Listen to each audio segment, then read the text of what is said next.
গোলকগঞ্জৰ বাগডোকৰাত অবৈধ খননৰ বাবে ওলাই আহিল স্থানীয় ৰাইজ। ঘটনাক কেন্দ্ৰ কৰি উত্তপ্ত পৰিস্থিতি। তামৰহাট আৰক্ষীৰ উপস্থিতিত পৰিস্থিতি নিয়ন্ত্ৰণ। গংগাধাৰ নদীৰ অবৈধ খননৰ ফলত নদীৰ গৰাখহনীয়াত সৰ্বশান্ত নৈপৰীয়া। উপায়ন্তৰ হৈ খনন কাৰ্য বন্ধ কৰাৰ বাবে ওলাই আহিল বাগডোকৰা গাঁৱৰ ৰাইজ। অভিযোগ মতে এটা চক্ৰই প্ৰতিখন নাৱৰ পৰা ৩০০ৰ পৰা ৪০০ টকাকৈ সংগ্ৰহ কৰি অবৈধ খননৰ অনুমতি প্ৰদান কৰি আহিছে।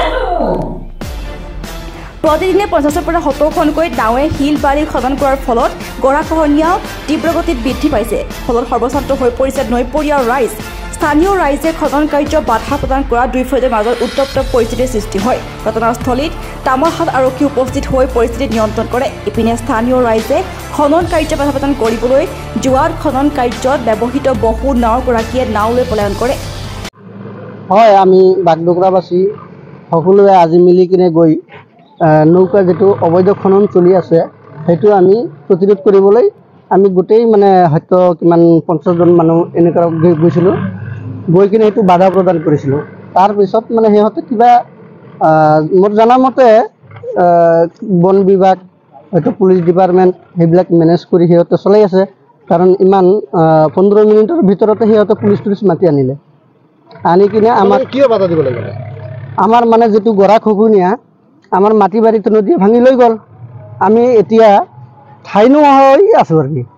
সেইটোৱে আমাৰ যিখিনি বালি মাটি উঠিছে সেইটো ১ বছৰ ২ বছৰমান গ'লে আমাৰ মাটি হৈ যায়। সেইটোৱে সিহঁতে খান্দি খান্দি লৈ গৈ আছে। সেইকাৰণে আমি বাধা প্ৰদান কৰিছোঁ যে এইটো খান্দিব নালাগে বুলি। সিহঁতে কিবা কি চেনেল কৰি আমি নাজানো ইমান। আমাৰ বাসিন্দা গাঁৱৰ বাসিন্দা যিটো আছে গোটেইকেইটাই একই মত আছে যে না আমাৰ এইটো অবৈধ খননটো বন্ধ হ'ব লাগে। সেইটো আমাৰো আবেদন আছে যে বন বিভাগ আৰু পুলিচ প্ৰশাসন যিমানখিনি আছে সিহঁতৰ ওচৰতো আমাৰ বিভিন্ন অনুৰোধ যে আমাৰ এইখিনি বন্ধ হ'ব লাগে। এই অবৈধ খননটো বন্ধ হ'ব লাগে।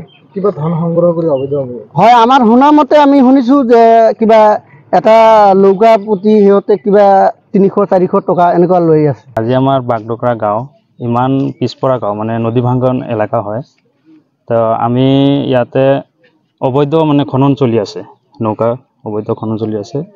তো আমি এইটো বাধা দিয়াৰ কাৰণে ৰাইজে ওলাই গৈছিলোঁ যে এইটো খননটো কৰিব নালাগে বুলি। আগতে কালেকশ্যন চলি আছিলে, আমি তেতিয়াও বাধা দিছিলোঁ। সিহঁতে নামানে, নৌকা কালেকশ্যন কৰি থাকে, সিহঁতে ইয়াৰ পৰা বালি লৈ যায়। তো আমি আজি বাধা দিয়াৰ কাৰণে সিহঁতে পুলিচ লৈ আহিছে। পুলিচে আমাক ৰাইজক ধৰিবৰ কাৰণে বিচাৰিছিলে। আমি তাৰ পৰা আহিছোঁ, আহি কিনে ইয়াতে চাই আছোঁ যে ইমান পিছপৰা গাঁও, ইয়াতে যদি আকৌ খননকাৰী হয়, লোকৰ পৰা বালি পাথৰ উঠাই লৈ যায়, তো এইটো বন্ধ কৰিব লাগে। ইয়াতে জাহানুদ্দিন বুলি কয়, ই এটা কাগজ অবৈধ কাগজ লৈ পিনে অবৈধ কালেকশ্যন কৰি আছে। নৌকাৰ পৰা কালেকশ্যন কৰি ইয়াৰ পৰা বালি পাথৰ উঠাই লৈ গৈ আছে। তো আমি এইটোই কমপ্লেইন একবাৰ থানাত গৈছিলোঁ কমপ্লেইন দিম বুলি। ৰাইজৰ পৰা গৈছিলোঁ, তো কমপ্লেইনটো লোৱা নাই। থানাৰ পৰা কৈছে যে এইটো আমাৰ ডিপাৰ্টমেণ্ট নহয়। তাৰপিছত আমি হাতীদুৰা বিট অফিচত দিছোঁ কমপ্লেইন, ইয়াতে কোনো ষ্টেপ লোৱা নাই। তো আজি আকৌ চব গাঁৱৰ মানুহ ৰাইজ ওলাই কিনে নৌকা বাধা দিবলৈ গৈছিলে। পুলিচ খনন কাৰ্য বাধা দিবলৈ গৈছিলে। তো সিহঁত পুলিচ লৈ আহি কিনে আমাক ধৰিবৰ কাৰণে কমপ্লেইন কৰিছে। পুলিচে আমাক ধাৱা দিছে। তাৰ পৰা আমি এইটো বিচাৰোঁ যে খনন কাৰ্যটো বন্ধ কৰিব লাগে আৰু যি সি পাৰ্মিট লৈ আহিছে পাৰ্মিটটো কেনচেল কৰিব লাগে। কাৰ নেতৃত্বত খনন চলি আছে? খনন চলি আছে জাহানুদ্দিন হয় এটা নাম, আৰু ধ্ৰুৱ দাস, তাৰপিছত আকৌ অৰ্জুন দাস, মজিবৰ ফকীৰ, এইখিনি মানুহে অবৈধ খনন চলাই আছে। প্ৰতিদিনে কিমান শিল বালি লৈ যায় ইয়াৰ পৰা? প্ৰতিদিনে কমপক্ষে ৫০-৬০ নৌকা লৈ যায়। তে ৫০-৬০ নৌকা যদি খনন কৰে, আমাৰ এনেই নদী ভাঙ্গা গাঁও, আমাৰ একো নাই, চব মাটি বাৰী আমাৰ নদীত।